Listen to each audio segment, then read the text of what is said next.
Imagine you showed up to work one Monday morning and noticed things were a little quieter than usual. Not a lot quieter.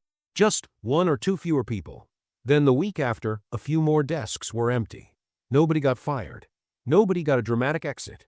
The work just got absorbed by something you couldn't really see. That's not a hypothetical.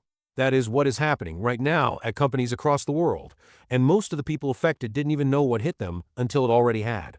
Today, I want to talk about Agentic AI.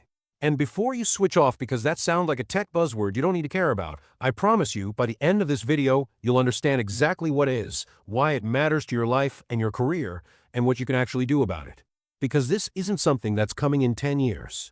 This is already inside the software your company uses today. So what even is Agentic AI? Let's start with what most people think AI is, because honestly most people are still thinking about the wrong version of it. When most people hear AI, they picture ChatGPT. You type a question in, something types back. You're in control. You're the driver. The AI is basically a very fast, very well-read assistant that waits for you to ask it something. That version of AI, it's already kind of old news. What companies are quietly deploying right now is something fundamentally different, and the difference is the single most important thing I want you to understand today. Agentic AI doesn't wait to be asked. It acts. Think about that for a second.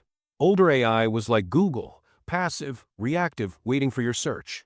Agentic AI is more like hiring a contractor and handing them your house keys. You give them a goal, not a question. And they go off and figure out how to get it done, step by step, on their own, using whatever tools they have access to, your calendar, your email, your CRM, the internet, without you having to hold their hand through every single step. AMD's CEO Lisa Su put it this way: Agentic AI systems are like a new class of user, always active, continuously accessing data, applications and services to make decisions and complete complex tasks. Always active. Continuously. Think about what that means in a workplace context. Here's a concrete example, so this stops being abstract. Say you work in sales. Right now, maybe your job involves scanning CRM data to find leads, writing outreach emails, following up when people don't respond, booking demos, and logging everything back into the system.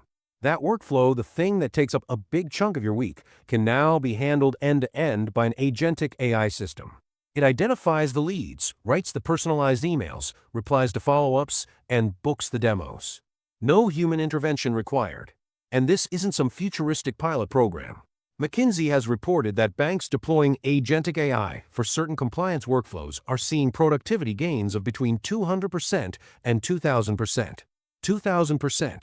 That number sounds insane, but when you understand that an AI agent doesn't take lunch breaks, doesn't get distracted, and can run 20 tasks at once, it starts to make sense. But here's what most people miss. When a company says it's getting a 2,000% productivity boost, that number has a flip side. And the flip side is, you need fewer people to do the same amount of work. Salesforce, one of the biggest software companies on earth, cut 4,000 customer service positions after deploying AI agents that now handle about half of all customer interactions. UPS eliminated 20,000 jobs in 2025, partly driven by AI systems managing routes, pricing, and logistics. Anthropic's own CEO Dario Amodei said recently that AI is not replacing a single job, but acting as a, and I'm quoting here, general labor substitute for humans. The CEO of an AI company said that about his own product. Let that land for a moment. And the really unsettling part, the part that gives this whole story its tension, is that none of this is being announced loudly. There's no press release that says, "We are replacing your department with software." What happens instead is quieter and harder to fight. A company deploys new software. The software handles more and more tasks. Hiring slows down. The team gets smaller through attrition. And one day you look around and realize the job you thought was safe changed without anyone asking your permission. A Harvard Business Review article from early 2026 put starkly, companies are laying off workers based on AI's potential, not even its current performance yet. They're making workforce decisions based on what they believe AI will be able to do before it can fully do it. Gartner predicts that by 2028, 1/3 of all enterprise software applications will include agentic capabilities. IDC forecasts that by 2026, that's right now, 40% of major company job roles will involve direct interaction with AI systems. And Splunk estimates that by 2028, there could be 1.3 billion active AI agents deployed in the global economy. Billion, not million. Now, I want to stop here for a second because I know how this sounds. And I want to be honest with you. I'm not here to make you spiral. Because here is what I genuinely believe, and what the data also supports. The people who get destroyed by this shift are not the people who can't keep up with the technology. They're the people who never saw it coming. Knowledge is the first protection. So let's talk about what you can actually do. Here's the mental model I want you to carry out of this video. There's a writer at Time who framed it better than anyone else I've read. He said that almost every job can be broken into 3 parts: asking the right question, executing the work, and evaluating the result. For most of human history, people have had to do all 3. What Agentic AI is extraordinary at is the middle part, execution. It can execute faster, cheaper, and at greater scale than any human. So the question isn't, how do I compete with that? The question is, where am I irreplaceable? And the answer is in the parts that AI is still genuinely bad at: judgment, context, creativity, relationships, and knowing what question to ask in the first place. So here's what that means practically. First, figure out where Agentic AI is already inside your industry, even if your company hasn't deployed it yet. You can do this in an afternoon. Just Google your job title and AI agent and see what comes up. Forewarned is forearmed. If your industry is already moving, you want to be ahead of it, not surprised by it. Second, start building what I'd call an AI-adjacent skill set. That doesn't mean learning to code. It means learning to direct AI systems, understanding how to give them clear goals, how to evaluate their outputs, how to catch their mistakes.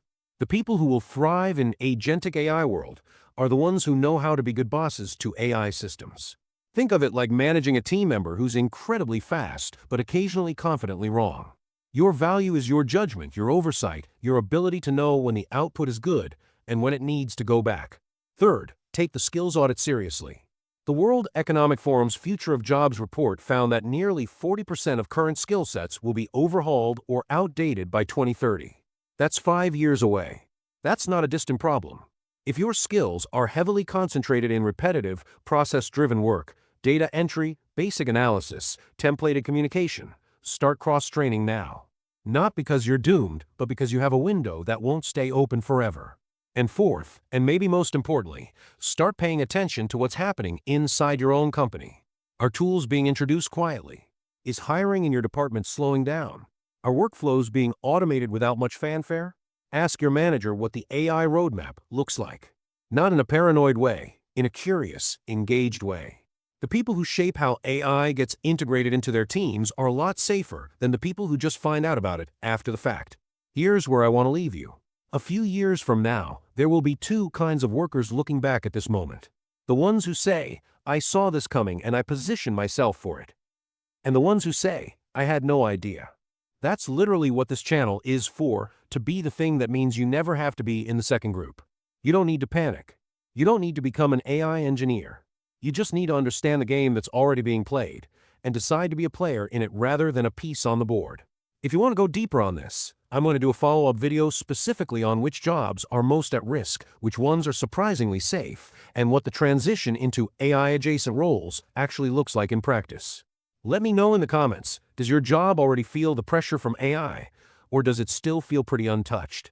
Because I want to make sure that follow-up video actually hits for where you are right now.